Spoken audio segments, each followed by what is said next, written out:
بسم اللہ الرحمن الرحیم۔ سورہ انشقاق 30ویں سپارے میں ہے۔ سورہ انشقاق مکی ہے، اس میں 25 آیتیں اور 1 رکوع ہے۔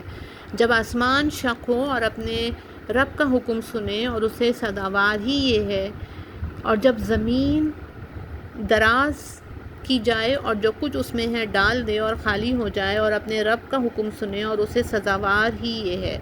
اے آدمی، بے شک تجھے اپنے رب کی طرف ضرور دوڑنا ہے، پھر اس سے ملنا، تو وہ جو اپنا نامہ اعمال داہنے ہاتھ میں دیا جائے اس سے عنقریب سہل حساب لیا جائے گا، اور اپنے گھر والوں کی طرف شات شات پلٹے گا، اور وہ جو اس کا نامہ اعمال اس کی پیٹھ کے پیچھے دیا جائے وہ عنقریب موت مانگے گا اور بھڑکتی آگ میں جائے گا۔ بے شک وہ اپنے گھر میں خوش تھا، وہ سمجھا کہ اسے پھرنا نہیں، ہاں کیوں نہیں، بے شک اس کا رب اسے دیکھ رہا ہے۔ تو مجھے قسم ہے اس شام کے اجالے کی اور رات کی اور جو چیزیں اس میں جمع ہوتی ہیں، اور چاند کے جب پورا ہو، ضرور تم منزل بمنزل چڑھو گے۔ تو کیا ہوا انہیں ایمان نہیں لاتے، اور جب قرآن پڑھا جائے سجدہ نہیں کرتے، بلکہ کافر جھٹلا رہے ہیں، اور اللہ خوب جانتا ہے جو اپنے جی میں رکھتے ہیں۔ تو تم انہیں دردناک عذاب کی بشارت دو، مگر جو ایمان لائے اور اچھے کام کیے ان کے لیے وہ ثواب ہے جو کبھی ختم نہ ہوگا۔